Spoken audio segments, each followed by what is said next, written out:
하나님의 말씀은 맛있습니다. 하나님 말씀은 즐겁습니다. 하나님의 말씀은 생명과 행복을 줍니다. 500독 성경 통독 훈련 원장입니다. 여수 살리는 교회 임기환 목사가 하나님의 말씀을 봉독하고 전하는 하늘의 문이 활짝 열리는 시간입니다. 함께 하시면 기적이 일어납니다. 알람을 설정하시면 좋겠습니다. 오늘은 사무엘상 3장을 봉독하고 말씀을 전하겠습니다. 사무엘상 3장. 아이 사무엘이 엘리 앞에서 여호와를 섬길 때는 여호와의 말씀이 희귀하여 이상이 흔히 보이지 않았더라. 엘리의 눈이 점점 어두워가서 잘 보지 못하는 그때에 그가 자기 처소에 누웠고 하나님의 등불은 아직 꺼지지 아니하였으며 사무엘은 하나님의 궤에 있는 여호와의 전 안에 누웠더니 여호와께서 사무엘을 부르시는지라. 그가 대답하되 내가 여기 있나이다 하고 엘리에게로 달려가서 이르되 당신이 나를 부르셨기로 내가 여기 있나이다 하니 그가 이르되 나는 부르지 아니하였으니 다시 누우라 하는지라. 그가 가서 누웠더니 여호와께서 다시 사무엘을 부르시는지라. 사무엘이 일어나 엘리에게로 가서 이르되 당신이 나를 부르셨기로 내가 여기 있나이다 하니 그가 대답하되 내 아들아 내가 부르지 아니하였으니 다시 누우라 하니라. 사무엘이 아직 여호와를 알지 못하고 여호와의 말씀도 아직 그에게 나타나지 아니한 때라. 여호와께서 세 번째 사무엘을 부르시는지라. 그가 일어나 엘리에게로 가서 이르되 당신이 나를 부르셨기로 내가 여기 있나이다 하니 엘리가 여호와께서 이 아이를 부르신 줄을 깨닫고 엘리가 사무엘에게 이르되 가서 누웠다가 그가 너를 부르시거든 네가 말하기를 여호와여 말씀하옵소서 주의 종이 듣겠나이다 하라 하니 이에 사무엘이 가서 자기 처소에 누우니라. 여호와께서 임하여 서서 전과 같이 사무엘아 사무엘아 부르시는지라. 사무엘이 이르되 말씀하옵소서 주의 종이 듣겠나이다 하니 여호와께서 사무엘에게 이르시되 보라 내가 이스라엘 중에 한 일을 행하리니 그것을 듣는 자마다 두 귀가 울리리라. 내가 엘리의 집에 대하여 말한 것을 처음부터 끝까지 그 날에 그에게 다 이루리라. 내가 그의 집을 영원히 심판하겠다고 그에게 말한 것은 그가 아는 죄악 때문이니 이는 그가 자기의 아들들이 저주를 자청하되 금하지 아니하였음이니라. 그러므로 내가 엘리의 집에 대하여 맹세하기를 엘리 집의 죄악은 제물로나 예물로나 영원히 속죄함을 받지 못하리라 하였노라 하셨더라. 사무엘이 아침까지 누웠다가 여호와의 집의 문을 열었으나 그 이상을 엘리에게 알게 하기를 두려워하더니 엘리가 사무엘을 불러 이르되 내 아들 사무엘아 하니 그가 대답하되 내가 여기 있나이다 하니 그가 이르되 내게 무엇을 말씀하셨느냐. 정하노니 내게 숨기지 말라. 내게 말씀하신 모든 것을 내가 하나라도 숨기면 하나님이 내게 벌을 내리시고 또 내리시기를 원하노라 하는지라. 사무엘이 그것을 그에게 자세히 말하고 조금도 숨기지 아니하니 그가 이르되 이는 여호와이시니 선하신 대로 하실 것이니라 하니라. 사무엘이 자라매 여호와께서 그와 함께 계셔서 그의 말이 하나도 땅에 떨어지지 않게 하시니 단에서부터 부엘세바까지의 온 이스라엘이 사무엘은 여호와의 선지자로 세우심을 입은 줄을 알았더라. 여호와께서 실로에서 다시 나타나시되 여호와께서 실로에서 여호와의 말씀으로 사무엘에게 자기를 나타내시니라. 아멘. 사무엘상 3장입니다. 하나님께서 사무엘을 부르셨습니다. 타락했던 엘리 가문이 몰락하고 있습니다. 사무엘의 부각을 예리하게 대조시켜서 2장에 이어서 3장에서는 이제 사무엘이 하나님에 의해서 선지자로 부름을 받은 사실과 그 부름받은 사실을 확증해주는 명백한 증거들을 제시하고 있습니다. 하나님의 진리에서 떠난 엘리 가문이 이스라엘은 이미 영적으로 죽어 있었습니다. 스스로의 능력으로는 자신들에게 요구되는 경건과 거룩성을 다시 회복할 수가 없었습니다.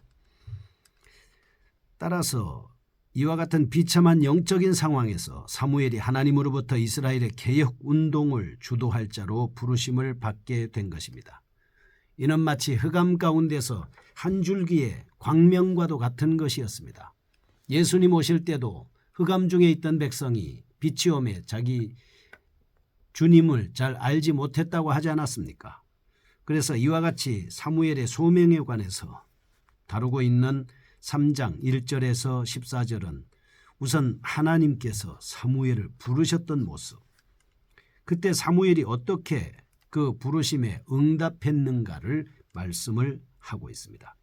15절에서 21절, 사무엘이 자신에게 부여되었던 최초의 선지자적인 직무를 어떻게 수행했는지의 여부에 대해서 잘 다루고 있다, 이렇게 볼 수가 있습니다. 3장에서 이상과 같은 사실을 통해서 다음과 같이 하나님 앞에 사무엘이 소명을 받았다는 명백한 사실과 엘리 가문의 몰락은 기정사실화되고 있다는 사실을 강조하고 있습니다. 아무튼 여기서 우리는 영적으로 소망이 없는 칠흑 같은 어두운 밤 가운데서도 어두움을 물리치시고 먼 동을 틔우시는 하나님의 구원의 사역은 중단되지 않는다, 이런 사실을 우리는 여기서 발견할 수가 있습니다.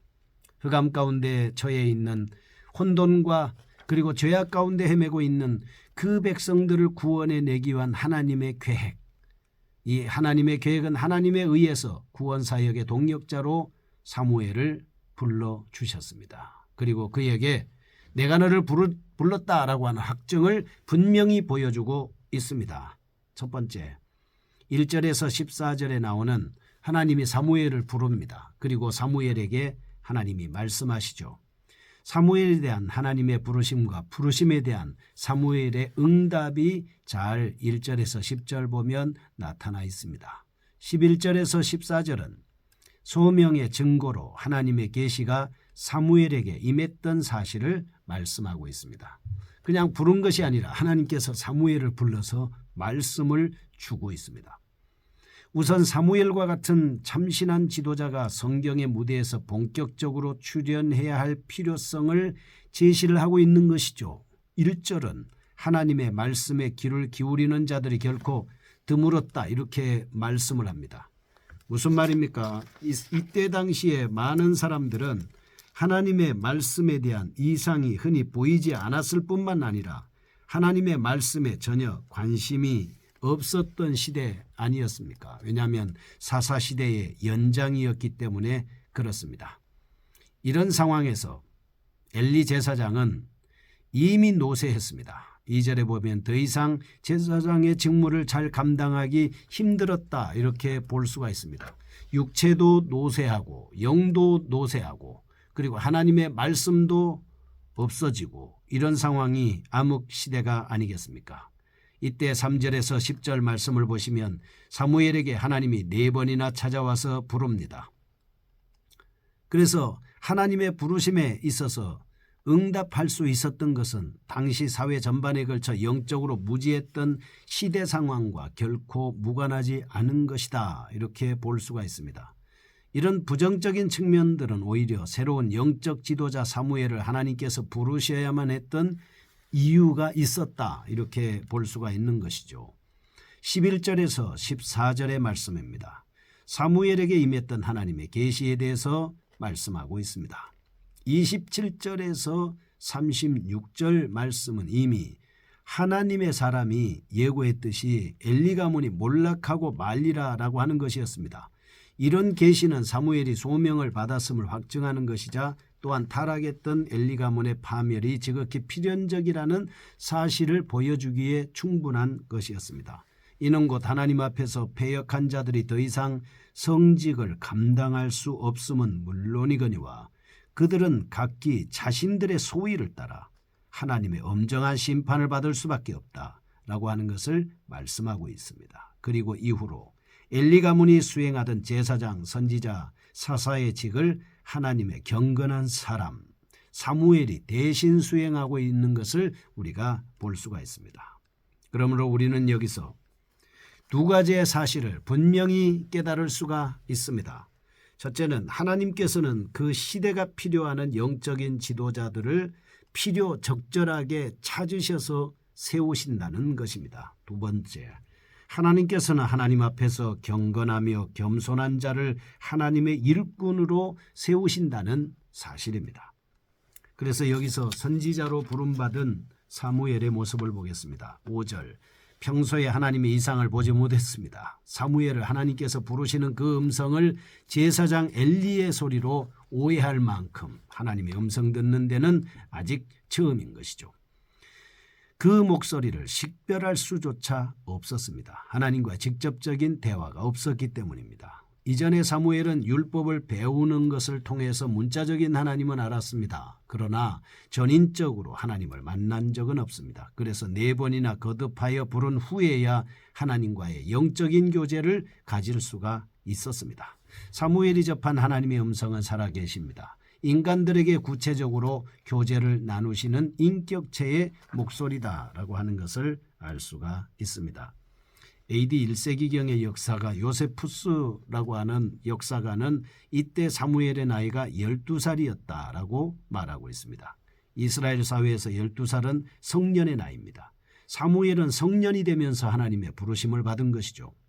사무엘로부터 제사장직과 선지자직의 결합이 시작이 됐습니다. 그의 선지자직의 기능은 하나님의 부르심으로부터 받은 것이고 제사장직의 기능은 어려서부터 제사장 직무를 잘 배워서 얻은 것입니다. 두 번째, 드디어 선지자로 세움을 받습니다. 15절에서 21절 말씀입니다.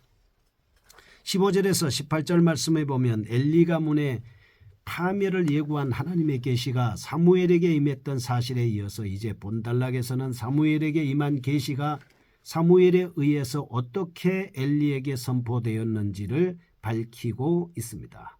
사실 어린 사무엘이 당대 실력자였던 대제사장 엘리에게 하나님이 계시하신 그대로 파멸을 선포한다라고 하는 것은 대단히 난감한 일이었습니다. 그러나 본문은 엘리의 재촉을 받은 사무엘이 하나님의 뜻 가운데에서 예언적 계시를 과감하게 선포해 주고 있습니다. 이는 곧 첫째, 하나님에 의해 부름받은 사무엘이 최초로 선지자로서의 직분을 훌륭하게 수행을 했다. 두 번째, 사무엘은 선지자로서의 충분히 하나님의 일을 할 수 있는 인물이었다라고 하는 것을 시사해 주고 있습니다. 19절에서 21절, 당시 지극히 희귀했던 하나님의 계시가 사무엘에게는 계속 임했고 그 예언적 계시가 완전히 성취되었음을 밝히고 있습니다. 사무엘이 하나님에 의해 세움을 받은 참 선지자이자 명실공히 하나님의 뜻에 합당한 지도자, 전혀 부족함이 없는 인물이라고 강력하게 시사하고 있습니다. 사무엘이 이룬 새로운 지도자의 출현은 영적인 암흑 속을 헤매면서 방황하면서 살아온 사람들에게 복음이 아닐 수가 없습니다. 그래서 이런 본문에서 몇 가지를 확인할 수 있습니다. 첫째, 하나님의 일은 인간적인 감정에 얽매여서는 제대로 수행할 수 없다. 두 번째, 선지자의 진위가 선포된 예언자의 성취 또는 그런 여부로서 가려진다는 점입니다. 세 번째, 큰 자일지라도 자신의 사명을 게을리하면 작은 자에 의해 수치를 당하게 된다는 점을 기억해야 합니다. 여기서 참 선지자의 증거를 알아보겠습니다. 선지자는 하나님으로부터 부름받아서 말씀을 받아 백성들에게 선포하는 역할을 하는 사람입니다. 선지자가 하나님의 뜻을 인간들에게 전달해 주는 매개자라는 점에서 중요성이 이루 말할 수 없습니다. 만일 하나님의 뜻이 인간에게 제대로 전달되지 않는다면 인간들은 엄청난 재앙을 당할 수 있고 또 이런 것을 통해서 지옥에 갈 수밖에 없습니다. 그런데 역사적으로 이 세상에 실로 많은 거짓 선지자들이 등장해 왔습니다. 이들 거짓으로 많은 사람을 미혹해서 지옥의 불구덩이로 몰고 가고 있고 지금도 마찬가지입니다. 어떻게 분별해야 되겠습니까? 첫째, 그들의 말이 기록된 성경 말씀과 모순되는지의 여부. 둘째, 그들의 말이 실제로 성취되는지의 여부입니다. 셋째, 그들의 확고한 도덕성을 소유했는지의 여부. 넷째, 그들의 말이 의도적으로 인간만을 기쁘게 하는지의 여부입니다. 다섯째, 그런데 이는 거짓 선지자들을 분별해낼 수 있는 지침이기도 하지만 어떤 선지자들이 하나님으로부터 소명받았는지를 밝혀낼 수 있는 귀중한 지표이기도 합니다. 오늘날에도 가짜들이 행행하고 있습니다. 이단